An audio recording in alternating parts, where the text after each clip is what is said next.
ஆதியிலே வார்த்தை இருந்தது, அந்த வார்த்தை தேவனிடத்தில் இருந்தது, அந்த வார்த்தை தேவனாய் இருந்தது. அவர் ஆதியிலே தேவனோடு இருந்தார். எவ்வளோ அழகாக வருது பாருங்க. வார்த்தை தான் இயேசுவாக இந்த பூமிக்கு வந்தார். இயேசுவை காண வேண்டுமா? பைபிள் எடுத்து படிங்க. இதுதான் சிம்பிள். என் தரிசனத்தில் வரல, இயேசு கிறிஸ்து என் சொப்பனத்தில் வரல. சிலருக்கு பாவம் ரொம்ப வாஞ்சை, பாராட்டுகிறேன். ஜெபிங்க, உங்கள் வாஞ்சை கண்டிப்பாக நிறைய. அது செய்ய மாட்டாரா? செய்வார். ஆனால் அதுவரை சோர்ந்து போகாமல் ஒரு சிலர் சாட்சி சொல்லுவாங்க பார்த்தீங்களா, இயேசுவை நான் கண்டேன், இயேசு என்னோடு பேசினார், கொஞ்ச நேரம் உட்கார்ந்து 10 நிமிஷம் என்கிட்ட பேசிட்டு போனார். அதெல்லாம் கேட்டுட்டு நீங்கள் என்கிட்ட அப்படி பேசலையே அப்படின்னு வருத்தப்படக்கூடாது. அந்த அற்புதம் உங்களுக்கும் செய்வார், தேவையான அளவுக்கு செய்வார். அவங்க அப்படி தரிசனத்தில் உட்காந்து பேசிட்டு போனால் தான் அவங்க விசுவாசத்தில் நிற்க முடியும், இல்லைன்னா பின்வாங்கிடுவாங்க அப்படின்னு ஆண்டவருக்கு தெரியும். அதனால் பார்த்து பேசிட்டு கொஞ்ச நேரம் விசாரிச்சுட்டு போகிறார். பலவீனமான ஆடுகள், அதெல்லாம் பலவீனமான ஆடுகள். நல்லா தெரிஞ்சுங்க. வசனத்தை படிக்கிறீங்களா, ஜெபம் பண்ணுறீங்களா, விசுவாசத்தில் நிலைத்திருக்கிறீங்களா?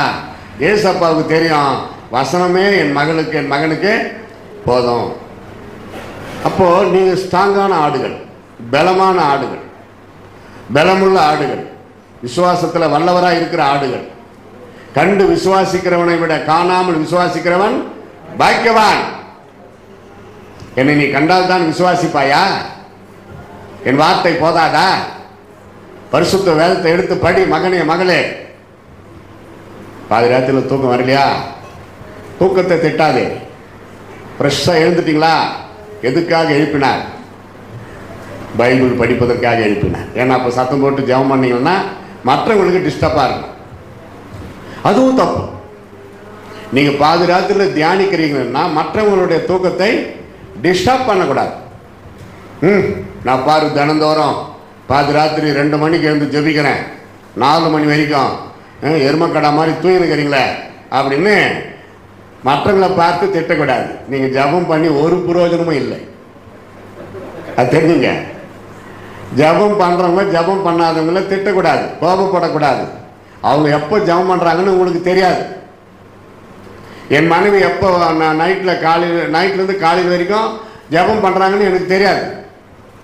எப்பாவது திடீர்னு பார்த்தா அவங்க இடம் காலியாக இருக்குன்னா ஜெப அறையில் இருக்கிறாங்கன்னு அர்த்தம்.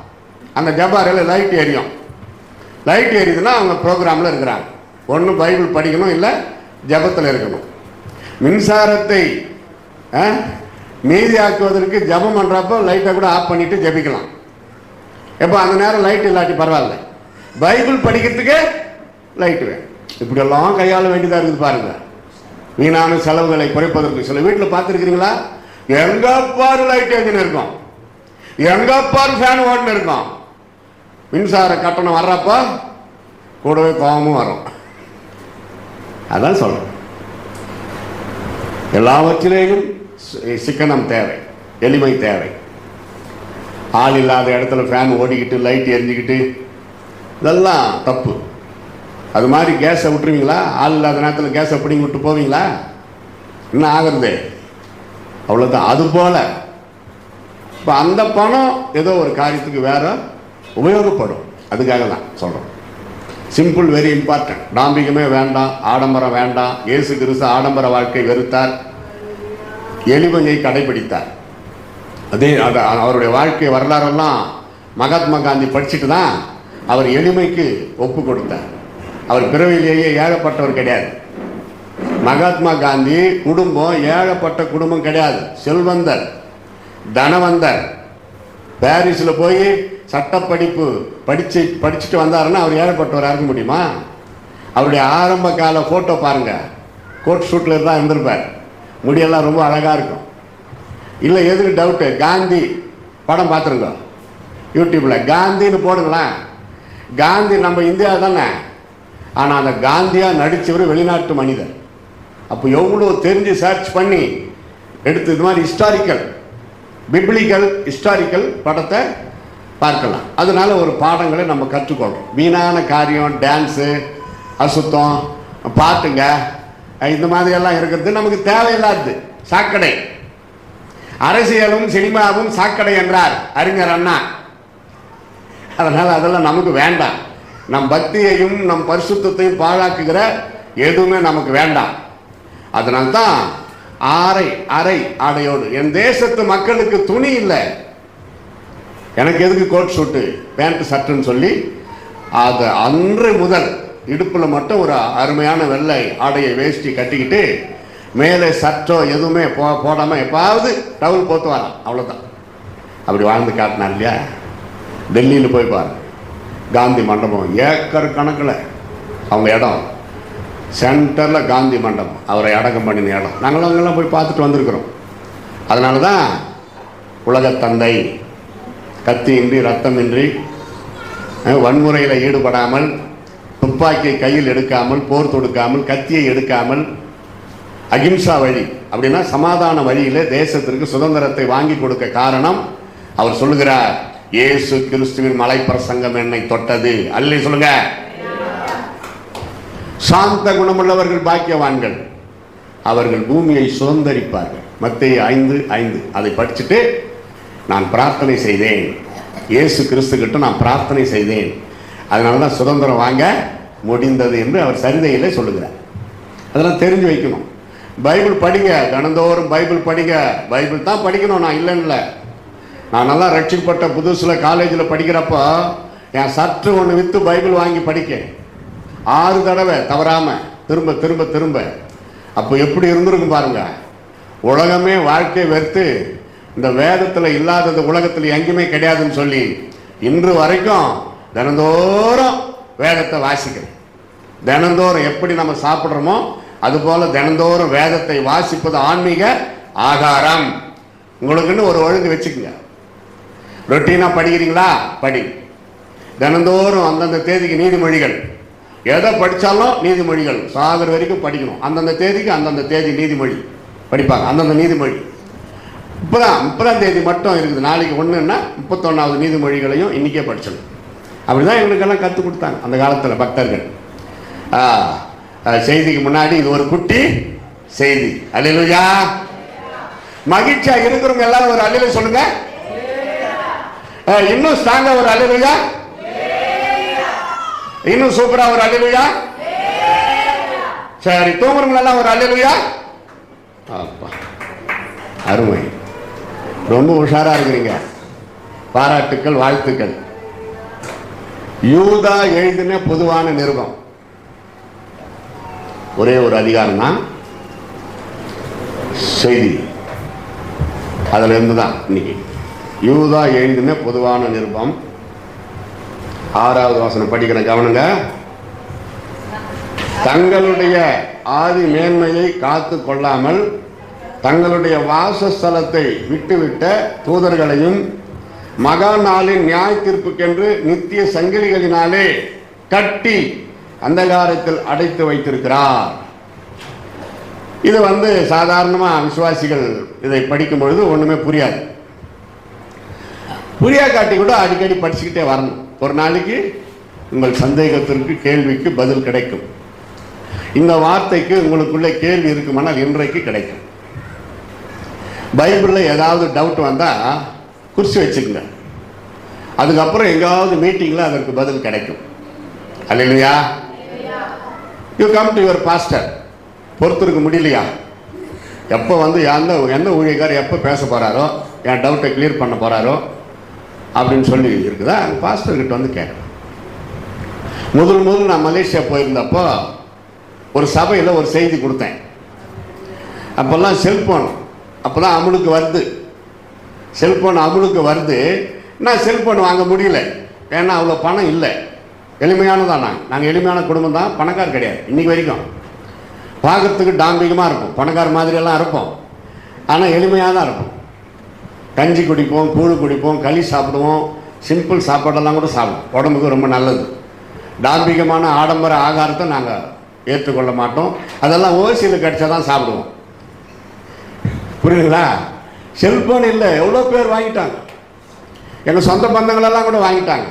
என்னன்னா ஊழியர் செய்கிறீங்க, போகிறீங்க வரீங்க, செல்ஃபோன் ஒன்றும் வாங்கலையே, வாங்குங்க, நான் தரேன் ஒன்று வாங்கி கடனா கபீர்னும். நான் ஒன்று தரேன் காணிக்கான்னா முகத்தில் ஒரு தெம்பு வரும். நான் கடனை வாங்கி தரேன் 3 மாதத்தில் தீர்த்துருங்கன்னா கடன் எனக்கு பிடிக்காது அப்படின்ற. மலேசியாவில் ஒரு சபையில் பிரசங்கம் பண்ணி முடிச்சதும் பாஸ்டர், அந்த சர்ச்சு பாஸ்டருடைய மனைவி, கூட்டம் முடிஞ்சதும் பாஸ்டர், அங்கெல்லாம் சுவிசேஷகர்களை விட பாஸ்டர் தான் கூப்பிடுவாங்க. என் உள்ளத்தில் என்னென்ன டவுட்டெல்லாம் இருந்ததோ, கேள்விகள் இருந்ததோ, சந்தேகங்கள் இருந்ததோ, அதெல்லாம் நீங்கள் பிரசங்கம் பண்ணி முடிச்சுட்டு உங்ககிட்ட கேட்கலான்னு இருந்தேன். ஆனால் 1.5 மணி நேரம் நீங்கள் செய்த பிரசங்கத்தில் என் கேள்விகளுக்கு பதில் கிடைத்து விட்டது. கையை தட்டி எல்லாரும் பிரைஸ் தி லார்ட், அல்லேலூயா. அந்த 1.5 மணி நேரம் என் கேள்விகளுக்கு பதில் கிடைத்தது, என் சந்தேகம் தீர்ந்தது, என் டவுட் கிளியர் ஆயிடுச்சு. எனக்கு ரொம்ப சந்தோஷம். கர்த்தரே உங்க மூலமா என்கிட்ட பேசிட்டாரு. இந்த சாட்சியை சொன்னது பாஸ்டருடைய மனைவி. ரொம்ப நன்றி பாஸ்டர் அம்மா, கர்த்தர் உங்களை ஆசீர்வதிப்பார்னு சொன்னேன். 2 நிமிஷம் கூட ஆகலை. அவங்க கையில் இருந்த colour cellphone, white and block lottery அடிக்குது, என்னால் வாங்க முடியல. ஆனால் அந்த பாஸ்டர் அம்மா முதல் என் கைக்கு ஒரு செல்ஃபோன் வந்தது, கலர் செல்ஃபோனு எனக்கு கிஃப்டாக கொடுத்தாங்க. எதுக்கு தெரியுமா? அவங்க டவுட்டெல்லாம் கிளியர் ஆனதுனால. அல்லேலூயா. யோசித்தேன், இந்த மாதிரி ஒவ்வொரு இடத்துலையும் எல்லாருடைய டவுட்டும் கிளியர் ஆனா எத்தனை செல்ஃபோன் கிடைக்கும் மொத்தம் அப்படி. ஆனால் கிடைச்சது உண்மையாகவே சில இடத்துல. எனக்கு நான் ஒன்று தானே தேவை, வந்த பிறகு சிலர் கொடுத்துருவேன் ஊழியக்காரன், அவ்வளோதான். அப்போது ஆண்டவர் பாருங்கள் எப்படி நம்ம தேவைகளை சந்திக்கிறார். வரங்களும் கிருபைகளும் அவனவன் பிரயோஜனத்திற்காக கொடுக்கப்படுகிறது. ஆண்டவர் கொடுத்தாருப்பார். அதை வச்சு தான் நம்ம வாழ்க்கையை கர்த்தர் நடத்துகிறார். கர்த்தருடைய பரிசுத்த நாமத்திற்கு ஸ்தோத்திரம் சொல்லுங்க. நல்லா சத்தமா ஸ்தோத்திரம். Come to the point.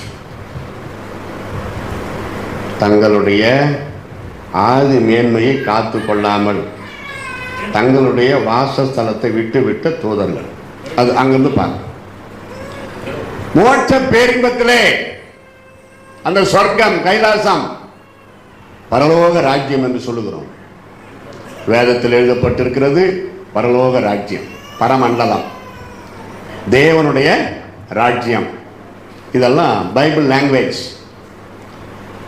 பொதுவான வார்த்தை சொர்க்கம், மோட்சம், மோட்ச பேரின்பம், கைலாசம், ஸ்ரீ வைகுண்டம் அப்படியெல்லாம் சொல்லுவாங்க.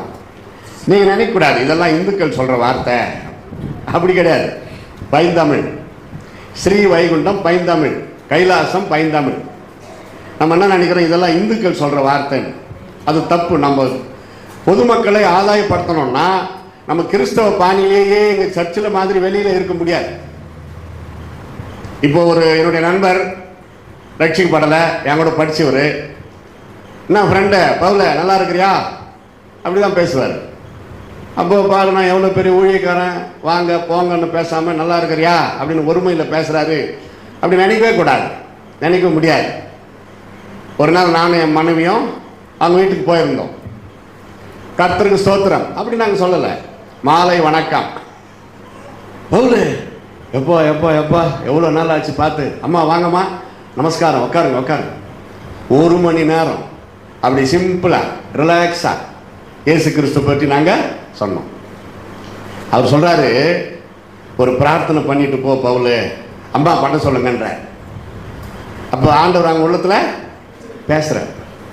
கடவுள், சொர்க்கம், கைலாசம், ஸ்ரீ வைகுண்டம், இயேசு எம்பெருமான், அந்த வார்த்தையை உபயோகப்படுத்தணும். கர்த்தர் அப்படி சொல்லக்கூடாது. தெருவில் போய் நின்றுக்குன்னு கர்த்தர் இயேசு அழைக்கிறாருன்னா ஏன்டா அப்படி கர்த்தரானுவான். எம்பெருமான் இயேசு, இயேசு பகவான் உங்களை நேசிக்கிறார், பாவ மன்னிப்பு தருகிறார், அப்படியெல்லாம் சொல்லணும். நீங்கள் கூட சர்ச்சுக்கு வர்றப்போ, அம்மா எங்கே போகிறீங்க, இயேசு எம்பெருமானை பூஜிக்க செல்லுகிறேன் சொல்லி பாருங்களா. இயேசு எம்பெருமானை பூஜிக்க செல்லுகிறேன், ஏம்மா நான் கூட வரமா வந்துடுவேன். ஏன்னா அது இந்து வார்த்தை. இயேசு எம்பெருமானை பூஜிக்க செல்லுகிறேன்றப்போ அவனுக்கு ஒரு சந்தோஷமாயிரும். சர்ச்சுக்கு போகிறேன் அப்படின்னா நீங்கள் ஒண்டி தான் வரணும். இன்னொரு புதிய ஆத்மாக்களை கொண்டாடணுமா, பொதுவான வார்த்தையை யூஸ் பண்ணு, பொதுவான வசனத்தை யூஸ் பண்ணு. இன்னொரு இந்து குடும்பத்துக்கு போயிடணும், எங்கள் ஊரில் தான். என்னுடைய மகளுக்கு தோழி. என் மகள் சுவிசேஷத்தை அறிவித்து அந்த தோழி ரட்சிக்கப்பட்டார். பிரைஸ் லார்ட், அல்லேலூயா. அந்த பெண் பெங்களூர், என் மகள் சென்னை. அப்பா அந்த அந்த தோழி நம்ம அந்த பேரு மஞ்சுளா, என் தோழி மஞ்சுளா ரட்சிக்கப்பட்டு இயேசுவின் பிள்ளையா மாறிட்டாப்பா. அவங்க வீட்டுக்கு போயிட்டு அவங்க அப்பா அம்மாவுக்கு பார்த்து சொல்லி ஜெபம் பண்ணிட்டு வாங்க. அவளும் ஃபோன் பண்ணியிருக்கிறா அவங்க அப்பா அம்மாவுக்கு. ஒரு அங்கிள் ஆண்டி வருவாங்க, பியூலா ஜான்சியுடைய அப்பா அம்மான்னு சொல்லி நாங்கள் முறைப்படி பைபிள் கூட எடுத்துன்னு போய் அவங்களுக்கு அது கிஃப்டாக கொடுத்துட்டு பாட்டு பாடி பிரார்த்தனை பண்ணி ஜபம் பண்ணிட்டு வந்தோம். இப்படி தான் ஆத்துமாக்களை ஆதாயப்படுத்தணும். போங்க சர்ச்சுக்கு போங்கன்னு சொல்லணும். யோசித்து பாருங்க. அப்போ நாங்கள் பயன்படுத்தின அந்த வார்த்தை எம்பெருமான், மோட்ச பேரின்பம், கைலாசம், சொர்க்கம், ஓம் ஸ்ரீ கன்னி சுத்தராய நமக, இல்லை இந்து கோயிலில் ஒலிக்கின்ற அர்ச்சனை வார்த்தைகள், ஓம் ஸ்ரீ பிரம்மபுத்திராய நமக, ஓம் ஸ்ரீ உமாத்தியாய நமக, ஓம் ஸ்ரீ சூலாய நமக, ஓம் திரி சூலாய நமக, சூலத்தை போன்ற மரத்தில் தொங்கினவரே உமக்கு ஸ்தோத்திரம். அதான் அதுக்கு அர்த்தம். கால காலாய நமக, ஓம் ஸ்ரீ கால காலாய நமக, சதா காலங்களிலும் உயிரோடு இருக்கிறவரே. யோசித்து பாருங்க, 53 வரும் இயேசு பற்றி. இந்து புராணத்தில் 53 ஸ்லோகம் இயேசு பற்றி வரும். பிறந்ததிலிருந்து ஓம் ஸ்ரீ கன்னி சுத்தராய நமக, கன்னிகையின் வயிற்றில் உதித்தவரே உமக்கு ஸ்தோத்திரம் சொல்றப்ப தெரிந்து பாருங்க. அது சமஸ்கிருதம், ஒரு சிலருக்கு புரியாது. தமிழில் அதை மொழிபெயர்த்து விட்டார்கள். அதனால தான் இப்போ நம்ம அது சுலபமாக சொல்றோம். ஓம் ஸ்ரீ பௌத்திராத்மான நமக, பரிசுத்த ஆவியானவரே உமக்கு ஸ்தோத்திரம். வட இந்தியாவுக்கு போனீங்கன்னா கிறிஸ்தவ பெண் பிள்ளைகளுக்கு பவித்ரா அவங்க பேர் வச்சிருப்பாங்க. பவித்ரா, என் மருமக பேர் கூட பவித்ரா. ஆனால் அவங்க இந்துவாக இருந்தப்போ அந்த பேரை வச்சிருக்கிறாங்க. அந்த பெண் பிறந்தது கன்னடா, கர்நாடகா, பெங்களூருக்கும் மைசூருக்கும் இடையில. கிறிஸ்துவங்களே கிடையாது அப்போ. அவங்க அந்த பேரை வச்சிருக்கிறாங்க. அதுக்கு கிறிஸ்தவங்களுக்கு அது பொருந்தும். அப்படியே விட்டுருணும், அந்த பேரை மாற்றிடக்கூடாது. அதே போல தான் சண்முகம்னா இந்துன்னு நினச்சிக்கிறோம். கவனிக்கிறீங்களா? சண்முகம்னா இந்து பேருன்னு நினைக்கிறோம். சன் சன் தேவகுமாரன் ஆகிய சன், சன் ஆஃப் காட், தேவகுமாரன், அந்த சன்மம் வச்சுக்கலாம். இன்னொரு சன் சூரியன், கரெக்டா? முகம், அதான் முகம். ஒரு வார்த்தை இங்கிலீஷில் வந்துச்சு, ஒரு வார்த்தை தமிழ். சண்முகம், சூரியனை போன்ற முகம் யாரு? வெளிப்படுத்தல படித்தீர்களா? இயேசு கிறிஸ்து. நம்ம என்ன பண்றோம்? ஏய் பேரை மாத்து, பேரை மாத்து. இயேசு கிறிஸ்துவை ஏற்றுக்கொண்டு விட்டாய், சண்முகம் ஆனா அந்த பேரு பரவாயில்ல, அந்த பேர்லேயே நீ ஊழியம் செய்யலாம், தப்பே இல்லை. நடராஜா, நடராஜான்னு ஒருத்தர் ரட்சிக்கப்பட்டாரு. Nataraja Mudaliar, south Africa. அவர் பேரை மாற்றவே இல்லை. எத்தனை பாட்டு, தமிழ் தெரியாதவர், வெட்கப்படணும் நான், தமிழ் தெரியாதவர். ஆங்கிலத்தில் ரோமனைஸ் பண்ணி அவங்க மனைவி கிட்ட கற்றுக்கிட்டு, பத்மாவதியார் அம்மா கிட்ட அப்படியே தமிழில் பாடுறார். கர்நாடிக் பாட்டெல்லாம் நிறைய பாட்டு. நடராஜ முதலியார் பாடல்கள் அப்படி போடுங்க யூடியூப்ல. எவ்வளோ பார்க்குறீங்க யூடியூப்ல சைக்கிள் டியூப்ல. நடராஜ முதலியார் பாடல்கள் போடுங்களா, ஒரு 50 பாட்டுக்கு மேலே. கர்நாடிக்கு சாதாரண பாட்டு உள்ளமெல்லாம் பரவசம் அடையும், பக்தி உண்டாகும். பேரை மாற்றவே இல்லை, அதே பேர்ல தான் வாழ்ந்துட்டு போனார் பரலோகத்துக்கு. ஜாஸ்மின் அப்படின்னா கிறிஸ்தவங்களாம். அதே தமிழ்ல மல்லிகா இந்துவான். விட்டு அப்படியே மல்லிகாவே இருந்துன்னு போ, அதனால ஒன்றும் பிரச்சனை கிடையாது. பேரு மாத்திக்கிறதுனால பரலோகம் போயிட முடியாது. அதைத்தான் நான் சொல்றேன். நம்ம வாழ்க்கை மாறணும். அல்லேலூயா. வாழ்க்கை மாறணும் ஐயாமா. நம்ம வாழ்க்கை மறுரூபம் அடையணும், பரிசுத்தம் அடையணும். பெயர் மாற்றத்தினால் பரலோகம் போய்விட முடியாது. இலங்கைக்கு போய் வந்தோம் நானும் என் மனைவியும். 1 மாசம் அங்கே கிளிநொச்சின்னு ஒரு இடம், மேப்பில் பாருங்க, இலங்கை படத்தில் சென்டரில் கிளிநொச்சி. அங்கே ஒரு பாஸ்டர் இருக்கிறார், அவர் பேர் கண்ணன். பேரை மாற்றவே இல்லை. 115 சபை வச்சு நடத்துறாரு. டைம் பத்தலை எங்களுக்கு அவர் ஊழியத்துக்கு. அங்கெல்லாம் பாஸ்டர்ஸுங்க ஆட்டோ தான் வாங்குறாங்க. ஆட்டோ இங்கெல்லாம் பாஸ்டர்ஸுங்க கார் வாங்குறாங்க, அங்கே ஆட்டோ வாங்குறாங்க. எங்களை கூட்டிக்கிட்டு போகிறாரு அந்த பாஸ்டர். ஒரு பிரச்சனையும் இல்லை பிரதர், இன்சூரன்ஸு தேவையில்லை, லைசன்ஸுங்களை கட்டிக்கிட்டு அதை கட்டு சர்வீஸ் பண்ணிக்கிட்டு ரெனியூவல் பண்ணிக்கிட்டு அதுக்கெல்லாம் ஆயிரக்கணக்கில் எங்களால் முடியாது. நாங்கள் ரொம்ப எளிமையானவர்கள். ஆட்டோ போதும், பெஸ்ட்டு. பெட்ரோலும் கன்ஸ்ட்ரக்ஷன், காருக்கு ரொம்ப அதிகமாகும் பெட்ரோல் அப்படின்ட்டு முல்லைத்தீவுக்கெல்லாம் எங்களை கொண்டு போனார். முல்லைத்தீவு சர்ச்சைக்குரிய ஒரு இடம் அந்த காலத்தில். ஜெயலலிதா அம்மா முதலமைச்சர் இருந்த அந்த காலகட்டத்தில் முல்லைத்தீவு பிரச்சனை. இப்போ ரொம்ப அமைதியாக இருக்குது. ஆண்டவருக்கு ஸ்தோத்திரம். அப்போ அதுக்கு அவர் பேரை மாற்றலை, ஆனாலும் பவர்ஃபுல்லாக ஊழியம் செய்கிறார். அருமையா. நம்ம என்ன செய்கிறோம் ஆண்டவருக்காக? ஏதாவது செய்றீங்களா? ஆதி மேன்மையை காத்து கொள்ளாத தேவ தூதர்கள். எங்க சுத்தினாலும் பாயிண்ட்டுக்கு வரலாம். பரலோக ராஜ்யத்தில் எல்லா தூதர்களை காட்டிலும் ஒரு தூதன் அவருடைய டீம் ஒரு முக்கியத்துவம் கொடுத்துருந்தார். தெரியும், ஆனாலும் ரிஃப்ளெக்ட் பண்றேன். எல்லா தூதர்களை விட அந்த தூதனுக்கு வெளிச்சம், உடம்பு வெளிச்சமா, பவர், அந்த மேனி பளபளப்பா, ஆராதனை அரசனாக, ஆராதனை வீரனாக கர்த்தரை துதிக்கிற அந்த ஃபெலோஷிப், அந்த டீமுக்கு லீடராக, இன்னும் சொல்ல போனா ஆண்டவருக்கு அடுத்த இடம். எவ்வளவு சந்தோஷப்படணும். இன்னும் ட்ரை பண்ணான்.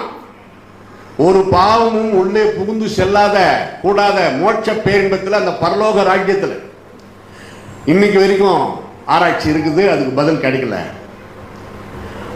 பெருமை எப்படி அந்த தூதனுக்குள்ளே வந்தது?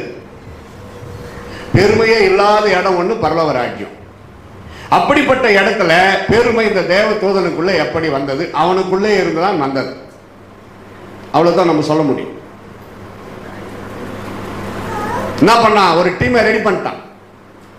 எனக்கு ஓட்டு போடுங்க, ஆண்டவரை காட்டிலும் நான் உயர்ந்த ஸ்தலத்தில் வரணும், ஒரு படி மேலே ஆண்டவருக்கு மேலாக நான் உயரணும் அப்படின்னு ரெடி பண்ணிட்டான் ஒரு டீம். ஆண்டவருக்கு தெரியாதா? சர்வத்தையும் அறிந்த ஆண்டவருக்கு அவன் சிந்தனை தெரியாதா? அவன் யோசனை தெரியாதா? பார்த்தாரு. எவ்வளவு நேரம் ஆச்சு தெரியல, ஒரே தட்டு. அவன் கூட இருந்த டீம் வாளோட சேர்த்து அது மாதிரி தான் சிலடை பூமியில் வந்து விழுந்தாங்களாம். லூசிபர், நம்ம என்ன நினைக்கிறோம்? லூசிபர்னா பேய், பிசாசு. தேவதூதனுடைய பெயர் பரலோகத்தில். ஆனால் பெருமைக்கு இடம் கொடுத்ததுனாலே, ஆண்டவரை காட்டிலும் நான் மேலாக உயர்வேன் என்று அவன் திரு இருதயத்தில் சிந்தித்ததுனால ஆண்டவர் அவனை கீழே தள்ளினார். பூமியிலே விழுந்தான். அங்கிருந்து கீழே பூமியிலே விழுந்தான். அன்றைக்கு ஆண்டவருக்கு எதிர்கட்சியாக மாறினான். அன்று முதல் இன்று வரை அவன் ஆண்டவரை தொட முடியாதல்லவா? அவருடைய ஆட்களை தொடுகிறார். அதனால தான் கர்த்தருடைய பிள்ளைகளுக்கு அநியாயமான பிரச்சனை, போராட்டம், அவமானம், நிந்தனை, வியாதி. அழகான கேள்வி. நேற்று கூட பிரதர் பிரைட் கேட்டார், ஆண்டவருக்காக தங்களை அர்ப்பணித்து அருமையாக ஊழியம் செய்கிறாங்க பிரதர், அவங்களுக்கு ஏன் வியாதி வரணும்? அவங்க நல்லா இருந்தால் தானே ஊழியம் செய்ய முடியும். நியாயமான கேள்வி. அதுக்கு பதில் சொல்ல முடியல. அது சொல்லிட்டு நான் என்ன சொல்லிட்டேன் தெரியுமா? அது கர்த்தருடைய அனந்த ஞானம். அதை நாம் கேள்வி கேட்கவே முடியாது. கிறிஸ்துவ பெற்றோருக்கு பிறந்த பிள்ளை, பக்தியாக வளர்ந்த ஒரு பிள்ளை, எத்தனை பேர் வாலிப வயசுல மரித்திருக்கிறார். அந்த அந்த மகளோ அந்த மகனோ, மரித்த அந்த மகளுடைய பிள்ளை பெற்றோரோ, மரித்த அந்த பையனுடைய பெற்றோரோ கொஞ்ச நாள் மனக்கோளாறினாலே பாதிக்கப்பட்டு இருக்கிறார். அப்புறம் தான் செட்டில் ஆகிறாங்க. புறஜாதி என்ன கேட்குது? இயேசுவை துதிக்கிறிய, இயேசுவை வணங்குற, எவ்வளோ செய்யற, காணிக்கெல்லாம் கொடுக்குற, சர்ச்சு கட்டுற, சர்ச்சு கட்டி கொடுக்குற, ஏன் உனக்கு இது? இதான் பிசாசு வேலை. கீழே விழுந்துட்டான்ல, ஆண்டவரை டைரக்டா தொட முடியாது. அப்படி பிள்ளைகளை வீழ்த்த வேண்டும். அவன் நோக்கம் அதுதான். மடங்கடிக்கணும், இயேசுநாதரை முறுமுறுக்க வைக்கணும், இயேசுவை வெறுக்க வைக்கணும். சாகரப்ப கூட ஸ்தோத்திரம் சொல்றது பிசாசுக்கு பிடிக்காது. உயிரே போனாலும் பிரைஸ் தி லார்ட், ஹல்லேலூயா ஸ்தோத்திரம் அப்படி சொல்றது பிசாசுக்கு பிடிக்காது. நான் முறுமுறுக்க வைக்கிறேன். யோபு பற்றி ஒரு பெரிய வாக்குவாதம் நடக்குது. ஸ்கிரீனுக்கு பின்னாடி நடப்பது யோபுக்கே தெரியாது. அப்படி இருந்த யோபு ஆண்டவரை முறுமுறுக்கவில்லை, மறுதளிக்கவில்லை. நம்ம பிரபா சிஸ்டருடைய பையன் நேற்று மீட்டிங் முடிச்சுட்டு போய் விழுந்துட்டானா வீட்டில். பாருங்க, நல்ல அழகா ஆராதனை, பாட்டு, ஜபம். கரெக்டா? சாலினியா? சாலினுடைய புள்ள விளையாடிக்கிட்டு இருந்தான் தம்பி, சிரிச்சுக்கிட்டு. அந்த அந்த பையனா அந்த பாருங்க பின்னாடி அடிபட்டு பாருங்க, நேரடியா பார்க்கணும் அவங்க என்ன பண்ணாங்க. அந்த குழந்தை என்ன பாவம் பண்ணிச்சு கேட்க தோணுதா இல்லையா? இங்கதான் பெற்றோர் யோசிக்கணும். ஆண்டவரை முறுமுறுக்க மாட்டேன். குழந்தை கொடுத்தது கர்த்தர். குழந்தைக்கு ஒரு ஆபத்து வந்துருச்சு, அதுக்கு வேண்டிய ஏற்பாடெல்லாம் பண்ணியாச்சு. அவன் சுகமடைவதற்கு வேண்டிய நடவடிக்கை எடுத்தாச்சு. அந்த சோதனை வழியா நீ வரணும் மகனே மகளே என்பது ஆண்டவருடைய சித்தமா இருக்குமானால் நான் அதற்கு ஒப்பு கொடுக்கிறேன், கீழ்ப்படுகிறேன். அதான் உண்மையாக தேவ பக்தி உள்ள கிறிஸ்தவ பெற்றோருடைய சுபாவமா இருக்க வேண்டும். யோபு என்ன சொன்னார்? கர்த்தர் கொடுத்தார், கர்த்தர் எடுத்தார், கர்த்தருடைய நாமத்திற்கு ஸ்தோத்திரம். எவ்வளவு வருத்தம் தான். பெற்றெடுத்த பிள்ளை தானே, அடிப்பட்டதுக்கே நீங்க இப்படி வருத்தப்பட்டா அதுதான் ஆண்டவர் சொல்றாரு, மகளே காப்பாத்துக்கல, வருத்தப்படாத. யோபு பாருங்க, ஒரு பையனை விட்டு வச்சிருக்கலாம், ஒரு பொண்ணை விட்டு வச்சிருக்கலாம், 10 பேரை ஒரே நாள்ல போயிட்டான். அப்ப பாருங்க, கர்த்தர் கொடுத்தார், கர்த்தர் எடுத்தார், கர்த்தருடைய நாமத்திற்கு ஸ்தோத்திரம் அப்படிதான் சொன்னாராம். எவ்வளவு ஆச்சரியம் பாருங்க. உலகத்திலேயே ரெட்டிப்பான ஆசீர்வாதம் தேவனாய் கர்த்தர் அவருக்கு கொடுத்தார். மகிமையான காரியங்களை செய்கிற தேவன். உலகத்தின் பாடுகளுக்கு நாம் விதிவிலக்கு அல்ல. துன்மார்க்கனுக்கு எப்படியோ அப்படியே கர்த்தருடைய பிள்ளைகளுக்கும் சம்பவிக்கும். ஆனால் துன்மார்க்கன் மரித்தால் நரகத்தில் போய் வேதனைப்படுகிறான். கர்த்தருடைய பிள்ளைகள் மரித்தால் மோட்ச பேரின்பத்தில் அவர்கள் கர்த்தரோடு சந்தோஷமாய் இருக்கிறார்கள். கேலி பொருளாக ஒருவேளை இந்த உலகத்தில் ஆண்டவர் நம்மை வைக்கலாம், கவலைப்படாது. சத்தியத்தை அறிந்த நீ கவலைப்படாது. அதுக்கு தான் சத்தியத்தை அறிஞ்சு வைக்கணும், பைபிளை படிக்கணும். கீழே தள்ளினார் பாருங்க, பெருமைக்கு இடம் கொடுத்ததுனால. அந்த தேவதூதன் லூசிபர் என்ன பாவம் பண்ணான்? விபச்சாரம் பண்ணினானா? இல்லை. திருடினானா? இல்லை. யாரையாவது கொலை செய்தானா? இல்லை. அந்த எண்ணம் எல்லாம் அவனுக்கு வரவில்லை. பெருமைக்கு இடம் கொடுத்ததுனாலே தேவனாகிய கர்த்தர் அவனை கீழே தள்ளினார். இன்று வரை அந்த சாத்தான் வேறு எந்த பாவத்தையும் செய்யவில்லை. மனுக்குலத்தை செய்ய வைத்து வேடிக்கை பார்க்கிறார். மனுக்குலத்தை அந்த பாவங்களை செய்ய வைத்து வேடிக்கை பார்க்கிறார். You see the other countries, many மேலை நாடுகளிலே they put drugs in their body. வாயில போட்டுக்கிட்டு அல்லது குடிக்கிற மதுபானங்கள் போதவில்லையாம். அது போதலையாம். நரம்பு மண்டலத்தில் நரம்புல ஊசி போட்டுக்கிறான், போதை. ஞாயிற்றுக்கிழமை மனைவி பிள்ளைகளோடு சந்தோஷமா இருக்க வேண்டிய ஒரு ஆபீசர் அன்றைக்கு ஒரு like a Beast fall down into the filthy, மிருகத்தை போல சாக்கடையில கிடக்கிறார். மனைவி பிள்ளைகளுக்கு எப்படி இருக்கும் பாருங்க, யோசித்து பாருங்களேன். நம்ம எல்லாம் பல இடத்துல போயிட்டு வர்றோம். 3 மாசம் 4 மாசம் மனைவி பிள்ளைகளை விட்டு பிரிஞ்சு ஒரு புருஷன் வராரு. அவர் எவ்வளோ கனவு, எவ்வளோ யோசனையில் வருவார், பிள்ளைகளுக்கு மனைவிக்கு எல்லாம் வாங்கிட்டு சந்தோஷமா. ஆனால் அவன் பாருங்க, அந்த லீவில் ஒரே நாள் லீவு, மிருகத்தை போல தெரு ஓரத்தில் கிடக்கிறான். அவனுக்கு தெரியல கர்த்தருடைய ஆசீர்வாதத்தை தக்க வைத்துக் கொள்ள, கர்த்தருக்குள் சந்தோஷமா இருக்க தெரியல. தெரிந்தும் அதை பயன்படுத்திக் கொள்ள முடியல, ஸ்லாக்கியத்தை இழக்கிறான். இப்படிதான் மனுஷன் நரகத்துக்கு போய் சேர்றான். இது யாருடைய செயல்? பிசாசின் செயல். இதை வச்சுதான் அவன் சந்தோஷப்பட்டு இருக்கிறான். அவனுக்கு தெரியும் முடிவு நரகம். ஆதி மேன்மையை நான் இழந்ததனாலே தேவனாகிய கர்த்தர் என்னை பூமியிலே தள்ளிவிட்டார். ஆனால் அவரை நான் டைரக்டா மோத முடியாது.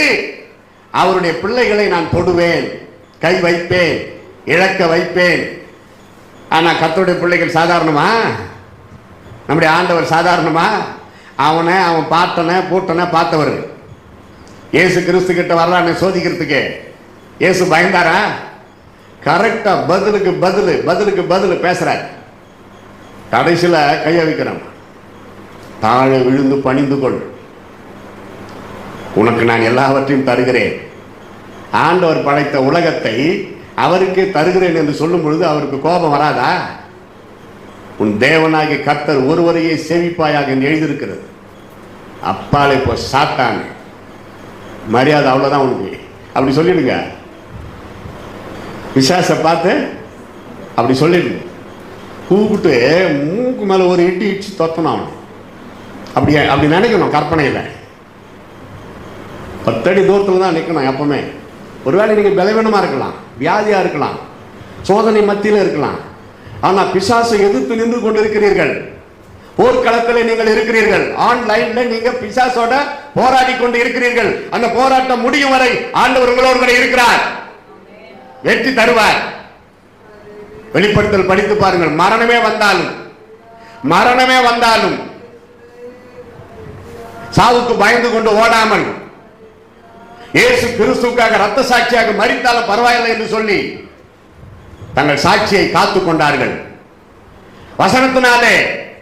வசனத்தினாலே சாட்சியை காத்துக் கொண்டார்கள். வரும் சொல்ல முடியாது. இயேசுநாதரை கும்பிட்டேன்னா சுற்றுவேன், ஏன்னா எவ்வளோ வந்த இது வராது இருக்கும், வரலாம். இப்ப போன மாசம் எங்க ஊர் பக்கத்துல பாவம் அப்பாவி பாஸ்டர் ஒருத்தர், அவர் வீட்டை இடிக்கிறாங்க. இந்த இப்படி வருமா ஒண்ணு ஜேசிபிசி, அதை பார்த்தாவே பேய் வரமாதான் இருக்கும். அதை வச்சு இடிக்கிறாங்க. அவர் முதலமைச்சருக்கு அறிக்கையிடுறார், பேசுறாரு. ஐயா முதலமைச்சர் அவர்களே, ஏனாலும் ஒரு தப்பும் இல்லை, இயேசு கிறிஸ்துவ துதிக்கிறேன். எங்க வீட்டுக்கு மேல ஒரு சின்ன சர்ச்சு கட்டி இருக்கிறாங்க, நாங்க துதிக்கிறோம் ஒரே காரணத்துக்காக எங்க வீட்டை இடிக்கிறாங்க, பாருங்க நியாயம் செய்யுங்கன்னு கேட்கிறாரு. அது வந்தது யூடியூப்ல. இப்படி கிறிஸ்தவர்கள் கொடுமைப்படுத்தப்படுகிறார்கள் சும்மாவே அநியாயமா. கிறிஸ்தவங்க வீட்டுல கூட ஜபம் பண்ண கூடாதான். என்ன ரூல்ஸ் இது? கிறிஸ்தவங்க வீட்டுல கிறிஸ்தவங்க ஜபம் பண்ணாத வேற என்ன பண்ணுவாங்க? அப்ப மற்றவங்களெல்லாம் அவங்க வீட்டுல பூஜை ரூம் முன்னே தனியா கட்டி கும்பிடுறாங்களா? அதை தடுத்து நிறுத்து பார்க்கலாம். தெய்வத்தை வணங்குவது அவங்க விருப்பம். மதம் மாத்திரையா? இது சில அதிகாரிகள் வந்து பேசுறப்ப பாத்தீங்களா, அந்த வார்த்தை பேசாம போகவே மாட்டான். ஒரு இடத்துல கைப்பிரதி கொடுங்களா, எதுக்கு இந்த மாதிரி கொடுக்குறீங்க, அதை மட்டும் கேட்க மாட்டான். மதம் மாத்திரையா? அந்த வார்த்தை வரும் அவன் வாயில, பாருங்களேன், மதம் மாத்திரையா? அவங்க அதுக்குன்னே அந்த வார்த்தை கேட்கறதுக்குன்னே வருவாங்க. மதம் மாத்திரையா? ஐயா ஏதாவது அந்த வார்த்தை எப்பனா நாங்க சொல்லி இருக்கிறோமா கேட்டு பாருங்க, போயிடுவாங்க. ஒரு ஸ்கூலுக்கு முன்னாடி புதிய ஏற்பாடு கொடுத்துன்னு இருந்தேன். ஒரு டீச்சர்னா அவங்க எல்லாம் வாங்கிட்டு போயிட்டாங்க. ஒரு அதிகாரி வந்து நிக்குது, ஒரு பெண் அதிகாரி. என்ன நீங்க எதுக்கு பசங்களுக்கெல்லாம் புதிய ஏற்பாடு கொடுக்குறீங்க அப்படின்னாங்க அந்த அம்மா. நான் சொன்னேன், பழைய ஏற்பாடு கொடுத்தால் அவர்களுக்கு புரியாது, படிக்கிற மாணவ மாணவிகள், எனவே புதிய ஏற்பாடு கொடுக்கிறேன், உங்களுக்கு வேணுமா ஒன்று வாங்கிக்கங்கன்னு. சார் நான் என்ன பேசின்னு இருக்கிறேன், நீங்க என்ன பேசுறீங்க? அம்மா சட்டத்தில் இருக்குது, புதிய ஏற்பாடு கொடுக்குறேன், கிளாஸில் போய் படின்னு நான் சொல்லலை, வீட்டில் போய் படிங்க. அவங்க வாங்கி வச்சுக்கிறாங்க, அவ்வளோதான். நாங்கள் ஒன்றும் மதம் மாற்றலை. அவங்க சொல்கிறாங்க பாருங்க, அதைத்தான் நான் கேட்க வந்தேன். அம்மா இயேசுவை பற்றி அதில் இருக்குது, உங்களுக்கு வேணும்னா வாங்கின்னு போய் படிங்க. முடியாது, இந்த மாதிரி செய்யக்கூடாது. அம்மா நீங்கள் கொடுக்குற சாமி புஸ்தகம் இருந்தால் கொடுங்க, இப்போ கொடுங்க, நான் வாங்கின்னு போய் படிக்கிறேன்னு. அவங்ககிட்ட இல்லை, இருக்குது கொடுக்குறேன். அந்த அம்மா கிட்ட நான் சொன்னது அதுதான், என்கிட்ட இருக்குது கொடுக்குறேன், உங்ககிட்ட இல்லை. ஏன் இப்படி வந்து அநியாயமா? போட்டோ எடுங்க, அதிகாரிகளுக்கு அனுப்புங்க, நான் பேசிக்கிறேன். போயிட்டாங்க. சென்னையில் ஒரு இடத்துல முக்கியமான ஸ்ட்ரீட், அது மெயின் புதிய ஏற்பாடு. அப்படி நின்ன ஒரு இடத்துல, மாலை வணக்கம், குட் ஈவினிங் டு எவரிபடி, இயேசு கிறிஸ்து வரலாறு, அவர் செய்த அற்புதங்கள், அவர் மீண்டும் வரப்போகிற ஆச்சரியமான உண்மைகள், புதிய ஏற்பாடு இலவசம், யாருக்கு வேண்டும்? பிள்ளைன்னு வந்து வாங்கிட்டு போறான். வாங்கிட்டாரு. ஒரு வாலிப தம்பி, நானும் எடுத்துன்னு ஓடுறேன் கொடுக்க, மோர்ச்சி பார்த்துக்கிட்டே போயிட்டான். சரி அவருக்கு விருப்பம் இல்லைன்னு விட்டுட்டேன். கொஞ்ச நேரம் கழிச்சு அவனே வந்தான், சார் கொடுங்க சார், கொடுத்துட்டேன். ஆண்டவர் கிரியை செய்கிறார். அல்லேலூயா சொல்லுங்க. ஒண்ணு நமக்குள்ள பரிசுத்த ஆவியானவர் இருக்கணும், இல்லைன்னா அசுத்த ஆவி இருக்கணும். இந்த ரெண்டுத்துக்கு இடையில சும்மா எம்டியா இருந்தா பிசாசு ஜோடிக்கப்பட்டிருக்கிறதை பார்த்துட்டு மீண்டும் தன்னோடு கொள்ளாத 7 ஆவிகளோட வந்து சேர்ந்துடும்.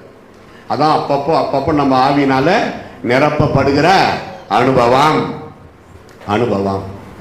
யோசிக்கணும். அடுத்தது பார்த்தீங்கன்னா மேன்மை. ஆதி மேன்மையை இழந்தது போல நாமும் மேன்மைகளை இழக்க கூடாது. நாம் ஏற்கனவே நேற்றைக்கு முந்தின நாளிலிருந்து அடிப்படை முன்னுரையிலிருந்து பார்த்து கொண்டு வருகிறோம். கலாத்தியர் 6:14 மையமாக வைத்து நானும் நம்முடைய கர்த்தராகிய இயேசு கிறிஸ்துவின் சிலுவையை குறித்து அல்லாமல் வேறு ஒன்றையும் குறித்து பெருமை பாராட்ட மாட்டேன், மேன்மை பாராட்ட மாட்டேன். அப்போ அந்த மேன்மை என்கிறது இந்த உலகத்தில் 2 இருக்கிறது. ஒன்று மனிதர்களால் வருகிற மேன்மை, 2வது தேவனால் வருகின்ற மேன்மை. மனிதர்களால் வருகிற மேன்மையின் தன்மை என்னவென்றால் அது உலர்ந்து போகும், அது மறைந்து போகும், அது தேவனுக்கு அருவருப்பு. மேன்மை பாராட்டக்கூடாத காரியங்கள் நேற்று சொன்னேன். மேன்மை பாராட்டக்கூடாது இப்படிப்பட்டவைகளை குறித்து. எப்படிப்பட்டவைகளை குறித்து? ஞானம், பராக்கிரமம், ஐஸ்வர்யம், இவைகளை குறித்து மேன்மை பாராட்டவே கூடாது. அடுத்து மனிதர்களை குறித்து மேன்மை பாராட்டக்கூடாது. அடுத்தது வீம்பு காரியங்கள், பொய்யான காரியங்கள், மாயான காரியங்கள், அசுத்தமான காரியங்கள், கெட்ட காரியங்கள், பெருமை, அதில் ஒரு வீம்பு பாராட்டக்கூடாது. இப்படிப்பட்டவர்கள் கர்த்தருக்கு அருவருப்பானவர்கள் என்று பார்த்தோம்.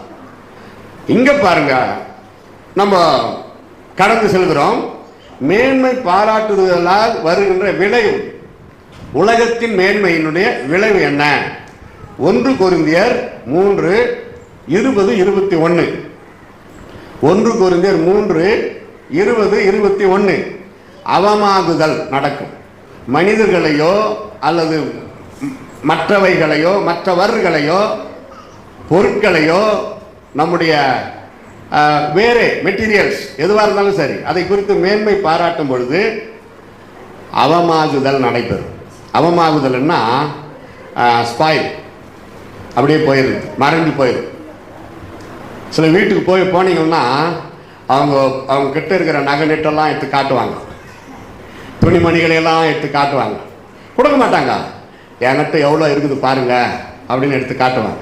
அது பரிசுத்தாய் பெற்ற கர்த்தருடைய பிள்ளைகள் செய்யக்கூடாத ஒரு காரியம்.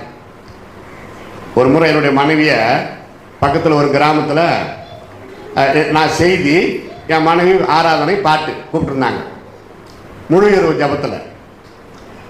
அவங்கள கூப்பிட்ட அந்த சகோதரி முதல்ல வீட்டுக்கு வந்துரு மரியா, ஏன்னா அவங்க இவங்களோட மூத்தவங்க, நல்லா ஹோம்லியாக பேசுவாங்க.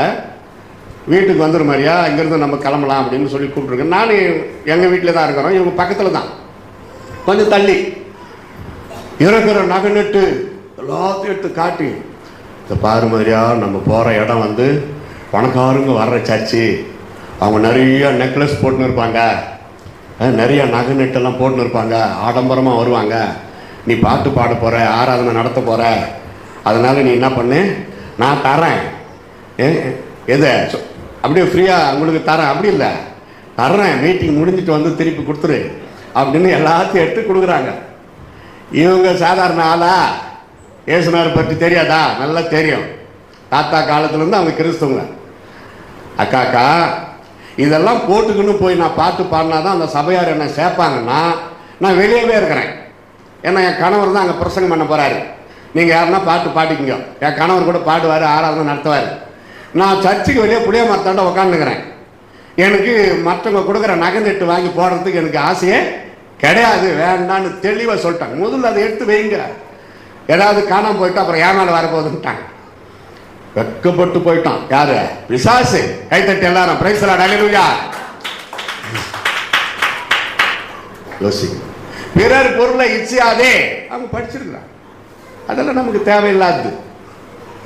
இருக்கிறதுல ஏற்றுக்கொள்றியா, அவ்வளவுதான். மேன்மை பாராட்டுதலின் விளைவு அவமாகுதல், நாசமா போயிடும். நான் சொன்ன பயமா இருக்குது. ஆண்டவரே சொன்னார்னா இன்னும் பயமா. மதிகேடனே, டேய் லூசுன்னு அர்த்தம் இப்போ லாங்குவேஜ். எங்க போற அந்த வார்த்தை இல்லை லூசு. யாக்கோப்பு ஆண்டவரை சந்திக்கிறதுக்கு முன்னாடி ஒரு இடத்துல இருந்தார். அப்ப அதுக்கு பேரு லூசு பாருங்க இருக்கு. அப்புறம் தான் அதுக்கு பெத்தேல்னு பேர் வைக்கிறார். மாஜி நேம் லூசு மாதிரி இருக்கக்கூடாதுன்னு சொல்லுவாங்களா, அது உண்மை. ஆண்டவரோடு ஒன்றித்து வாழ்கிற ஒரு வாழ்க்கை இழக்காதே. ஆடைகளுக்காக, பணத்திற்காக, நகை நெட்டுக்காக, பொருளுக்காக ஆதி மேன்மையை, மகிமையை, பரிசுத்தத்தை, தெய்வீக விசுவாசத்தை இழக்காதே.